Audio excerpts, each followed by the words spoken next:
Hello dears, അസ്സലാമു അലൈക്കും. Welcome back. നമ്മുടെ പുതിയൊരു വീഡിയോയിലേക്ക് എല്ലാവർക്കും സ്വാഗതം. കുറേ ഡേയ്സ് ആയിട്ടൊരു വീഡിയോ ഇട്ടിട്ട് കേട്ടോ.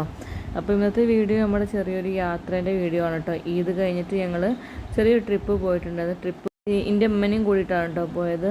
ഇമ്മ വയനാട് പോയിട്ടില്ല, അപ്പം അമ്മനെ വയനാടൊന്ന് കാണിക്കാമെന്ന് വിചാരിച്ചിട്ട് അങ്ങനെ കൂട്ടിക്കൊണ്ട് പോയതാണ് കേട്ടോ. അപ്പോൾ ഈ ഒരു ഫസ്റ്റ് ഞങ്ങൾ പോകുന്നത് നമ്മുടെ ഈ ഒരു നോളജ് സിറ്റിയിലാണ് ആദ്യം പോയത്. അവിടെ പോകാനുള്ള ഉദ്ദേശമൊന്നും ആദ്യം ഉണ്ടായിരുന്നില്ല. പിന്നെ അവിടെ എത്തിയപ്പോൾ ഇങ്ങനെ അമ്മനെ കാണിക്കാം, എനിക്കിനിയും കാണാനുള്ള അവസരം ഉണ്ടാവും, പക്ഷേ അമ്മക്ക് അവസരം ഉണ്ടാവില്ലെന്ന് വെച്ചാൽ അങ്ങനെ കയറിയതാട്ടോ. പള്ളി നല്ല അടിപൊളിയായിട്ടോ കാണാൻ. സ്ത്രീകൾക്കുള്ളിലേക്ക് അലൗഡ് അല്ലായിരുന്നു. ഫുൾ ഫ്രണ്ടിലൂടെ ബാക്കിലൂടെ ചെറിയൊരു ഭാഗം കാണിച്ചിട്ടുണ്ടായിരുന്നു. പള്ളീൻ്റെ ഒരു വശത്തു കൂടെ കയറ്റിയിട്ടൊക്കെ ഉണ്ടായിരുന്നു. പക്ഷേ നല്ല അടിപൊളിയായിട്ടോ കാണാൻ, നല്ല രസമുണ്ട്. ഒരുപാട് പേര് വരുന്നുണ്ട് കേട്ടോ അവിടെ. അപ്പം നല്ലൊരു ആംബിയൻസ് അവിടെ. അതിൻ്റെ സറൗണ്ടിങ്സൊക്കെ അടിപൊളി. മുറ്റെന്നാണ് പറയാൻ പോണത്. സറൗണ്ടിങ്സൊക്കെ അടിപൊളി. അങ്ങനെ കുറേ സമയം നമ്മൾ സ്പെൻഡ് ചെയ്തിട്ടില്ല, വേഗം തന്നെ തിരിച്ചു പോന്നു. അവിടെ പള്ളി കുറച്ചേ ഉള്ളൂ, ബാക്കിയുള്ളതൊക്കെ ഫുള്ള് എനിക്ക് തോന്നുന്നു ഷോപ്പിംഗ് കോംപ്ലക്സ്, അതേപോലെ ഓരോരോ കോളേജുകൾ അങ്ങനെയൊക്കെയാണ് കേട്ടോ അവിടെ.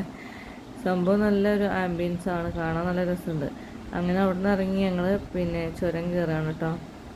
എൻ്റെ അമ്മ ആദ്യമായിട്ടാണ് കേട്ടോ അവിടെ വരുന്നത്. അപ്പോൾ ആ ഒരു ഹാപ്പിനെസ് എനിക്ക് ഉണ്ടായിരുന്നു. ഉമ്മനെ ആദ്യമായിട്ട് വയനാട് കാണിക്കാൻ പറ്റിയെന്നുള്ള, ഉമ്മനെയും കൂട്ടി പോകുന്നു എന്നുള്ള ഒരു സന്തോഷം ഉണ്ടായിരുന്നു. ഇമ്മ അധികമൊന്നും പുറത്തേക്ക് പോകാത്ത ആളാണ് കേട്ടോ. അപ്പോൾ ഞങ്ങളെ കൂടെ അതേപോലെയൊക്കെ പോവാം, ആരെങ്കിലും പോകേണ്ടേ കൂടെ പോകാമെന്നല്ലാതെ ഇമ്മ അധികം അങ്ങനെ പുറത്തേക്കൊന്നും പോക്കില്ല, അതേപോലെ ട്രിപ്പൊന്നും പോക്കില്ല. ഇപ്പോഴാണല്ലോ എല്ലാവരും കോമൺ ആയിട്ട് അതേപോലെ ട്രിപ്പൊക്കെ പോകാൻ തുടങ്ങിയത്. പണ്ടൊന്നും അങ്ങനെ ട്രിപ്പൊന്നും അധികം പോകില്ലെന്ന് എനിക്ക് തോന്നുന്നത്. എൻ്റെ ഓർമ്മയിൽ എൻ്റെ ഉപ്പ ഗൾഫിൽ നിന്ന സമയത്ത് ഞങ്ങളൊരു മൈസൂർ ട്രിപ്പ് പോയിട്ടുണ്ടായിരുന്നു. അതിനുശേഷം പിന്നെ അമ്മ ഫാമിലിയിൽ നിന്നൊക്കെ ടൂർ പോയിട്ടുള്ളൂ. ഇത് അനിയൻ്റെ തോളിലാണ് കേട്ടോ ചെറിയ മോളുള്ളത്. ബ്രദറും ഉമ്മയും ഞങ്ങൾ മാത്രമാണ് പോയത്. ബ്രദറും ഉമ്മയും എൻ്റെ മക്കളും ഹസ്ബൻഡും ഞങ്ങളാണ് പോയിട്ടുള്ളത്. അപ്പോൾ പൂക്കോടിലേക്കാണ് ആദ്യം പോണത്. അപ്പം പൂക്കോട് തടാകത്തിലേക്ക് കൊണ്ടുപോകണം കേട്ടോ അമ്മനെ. ഇതിൻ്റെ തന്നെ ആയതുകൊണ്ട് ഭയങ്കര തിരക്കായിരുന്നു അവിടെ. വെക്കേഷനും കൂടെ ആണല്ലോ, നല്ല തിരക്കാണ്. എന്താ ബോട്ടിലൊന്നും ഞങ്ങൾ കയറിയിട്ടില്ല, കാരണം ഒരുപാട് ടൈം എടുക്കുമെന്ന് വെച്ചിട്ട് ബോട്ടിൽ കയറിയിട്ടില്ല. അപ്പോൾ പിന്നെ അവിടെയൊക്കെ ഒന്ന് കറങ്ങി നടന്ന് കണ്ടു ചുറ്റും. അവിടെ കാണാൻ എന്ന് വെച്ചാൽ അതിൻ്റെ ആ ഒരു ഇതാണല്ലോ കാണാനുള്ളത്. അപ്പം ഈ ഒരു ഫ്ലവർ കണ്ടപ്പോൾ ജസ്റ്റ് ഒന്ന് വീഡിയോ എടുത്തിട്ടോ. നല്ല രസമുള്ളൊരു പൂവ് കേട്ടോ, എന്തായിട്ട് ഭംഗി. അതേപോലെ കണ്ടോ ഈ ഒരു ഫ്ലവർ, നല്ല രസമുണ്ട് കാണാൻ. നമ്മളവിടെ ഒന്നും ഉണ്ടാവുമോ അറിയില്ലത്. അപ്പോൾ അങ്ങനെ ചുറ്റി നടന്ന് കണ്ട് അങ്ങനെ അവിടെ നിന്ന് തിരിച്ചു പോകുന്നു. പിന്നെ ഞങ്ങൾ അടുത്തത് പോയത്, എനിക്ക് കാണാൻ ഒരുപാട് ആഗ്രഹമുള്ളൊരു സ്ഥലമാണ് കേട്ടോ, നമ്മുടെ ചൂരൽമലക്കാണ് ഈ പോക്ക് കേട്ടോ. അങ്ങോട്ട് പോകുന്നതിന് മനസ്സിലല്ലാത്തൊരു ടെൻഷനും വിഷമമൊക്കെ ഉണ്ടായിരുന്നു, എന്താണെന്നറിയില്ല. എന്താണെന്ന് വെച്ചാൽ ഒരുപാട് പേരെ കാണാതെ പോയതും ഒറ്റ രാത്രി കൊണ്ട് ഇല്ലാതായതാണല്ലോ, എല്ലാം നഷ്ടപ്പെട്ടതാണല്ലോ. അപ്പം അങ്ങനെ ആലോചിച്ചപ്പോൾ ഒരു ടെൻഷൻ. ആ ഒരു സ്ഥലം കണ്ടു കഴിഞ്ഞാൽ കണ്ടവർക്കറിയാം എന്താ അടുത്ത അവസ്ഥ എന്നുള്ളത്. ഞാൻ കുറച്ച് ഭാഗം കണ്ടിട്ടുള്ളൂ. പെരുന്നാളായതുകൊണ്ട് നല്ല റഷ് ഉണ്ടായിരുന്നു, അപ്പം ആൾക്കാരങ്ങോട്ട് കയറ്റി വിടുന്നില്ലായിരുന്നു. എന്നാലും കുറച്ച് ഭാഗങ്ങളൊക്കെ കാണാൻ പറ്റിയത് ഞാൻ ചെറുതായിട്ട് വീഡിയോസൊക്കെ എടുത്തിട്ടുണ്ട്. കണ്ടോ, ആ കാണുന്നതാണ് ബെയിലി പാലം.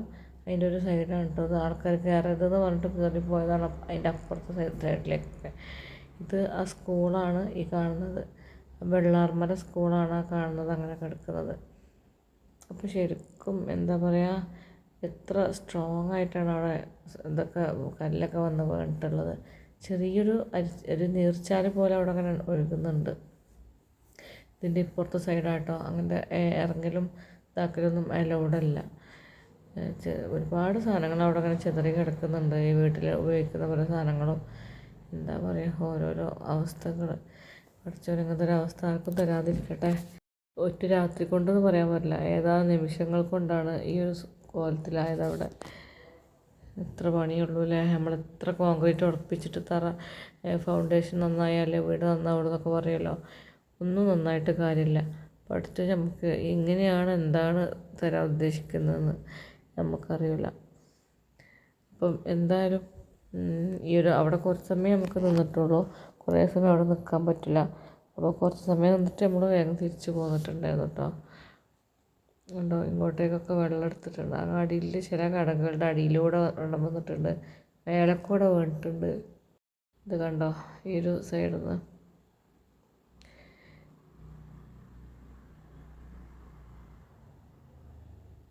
ഏതായാലും ഞങ്ങളവിടെ തിരിച്ച് പോവാണ് കേട്ടോ. പിന്നെ ഞങ്ങൾ നാടുകാണി കൂടെയാണ് ഇറങ്ങിയത്. അപ്പോൾ ജസ്റ്റ് അങ്ങനെ നമ്മളെ യാത്ര ലാസ്റ്റ് ഭാഗമാണ് കേട്ടോ ഇത്. അപ്പോൾ യാത്ര പോവാത്തവരൊക്കെ ഉണ്ടെന്നുണ്ടെങ്കിൽ, യാത്ര പോകാൻ ആഗ്രഹമുള്ളവരെന്നുണ്ടെങ്കിൽ ഒരു യാത്രയൊക്കെ സംഘടിപ്പിക്കുക, പോകാൻ വേണ്ടിയിട്ട് ശ്രമിക്കുക. പിന്നെ എന്താ പറയുക, അതൊക്കെ ഒരു സന്തോഷമാണ്. നമ്മൾ വീട്ടിലിരിക്കുന്ന സ്ത്രീകൾക്ക് നമ്മളെ സംബന്ധിച്ചിടത്തോളം ഒരു പുറത്തിറങ്ങി പോകുക എന്നുള്ളത് ഒരു നല്ലൊരു മൈൻഡ് റിലീഫ് തന്നെയാണ്. മൈൻഡിന് ഭയങ്കര റിലീഫ് തന്നെയാണത്. അപ്പം പോകാൻ ആഗ്രഹമുള്ളവരൊക്കെ ഒന്ന് പോവാം. ഒരുപാട് ദൂരെ പോകണമെന്നൊന്നുമില്ല. നമ്മളെ നിയർ ബൈ പ്ലേസസിൽ പോയാലും നമുക്ക് സന്തോഷം കിട്ടുകയാണെങ്കിൽ അത് ഏറ്റവും നല്ലൊരു കാര്യം തന്നെയാണെന്നാണ് എൻ്റെ ഒരു വിശ്വാസം, എൻ്റെ ഒരു അറിവ് കേട്ടോ. എനിക്കങ്ങനെ യാത്ര പോകാൻ നല്ല ഇഷ്ടമാണ്. ഞാൻ പോവാൻ ആഗ്രഹിക്കാറുണ്ട്, ഹസ്ബൻഡിനോട് പറയാറുണ്ട് കൊണ്ടുപോകാൻ. മൂപ്പര് കൊണ്ടുപോകാനും ഇഷ്ടമുള്ള ആൾ തന്നെയാണ് കേട്ടോ. അതുകൊണ്ട് അൽഹംദുലില്ലാഹ് എനിക്ക് സന്തോഷം തന്നെയാണ്. അപ്പോൾ ഞങ്ങൾ വീട്ടിലെത്തുമ്പോൾ നല്ല ലേറ്റ് ആയിട്ടുണ്ടായിരുന്നു കേട്ടോ. പിന്നെ ഒരുപാട് വീഡിയോസൊന്നും എടുത്തിട്ടില്ല. അപ്പം ഈ ഒരു ക്ലിപ്പ് ഉണ്ടല്ലോ, നമ്മുടെ വയനാട് ചുരത്തുമ്മലുള്ള സംഭവമാണ് കേട്ടോ ഇത്. നിങ്ങളൊന്ന് നോക്ക്, ആ ഒരു കാർ അതിൽ തിരക്കി കയറ്റാണ് കേട്ടോ. എന്തൊരു അപകടമുള്ള സംഭവമാണല്ലോ ഇത്. ഏതായാലും കുറേ സമയം ബ്ലോക്ക് ഉണ്ടാക്കിയിട്ടുണ്ടായിരുന്നു കേട്ടോ ആ ഒരു കാർ അങ്ങനെ കയറിപ്പോയതുകൊണ്ട്. അപ്പം എന്തായാലും ഇങ്ങനെയൊക്കെ ചെയ്യുന്നത് ഭയങ്കര മോശം തന്നെയാണല്ലേ. ബാക്കിയുള്ളവരും കൂടി ഇടങ്ങാറാക്കുന്ന രീതിയിലാണ്. എല്ലാവരും പോകാനുള്ളവർ തന്നെയല്ലേ. അപ്പോൾ നമ്മളെ വീഡിയോ കണ്ട് ഇഷ്ടപ്പെടാൻ ലൈക്കും ഷെയറും സബ്സ്ക്രൈബും ചെയ്യാൻ ഒക്കെ കേട്ടോ. Thanks for watching.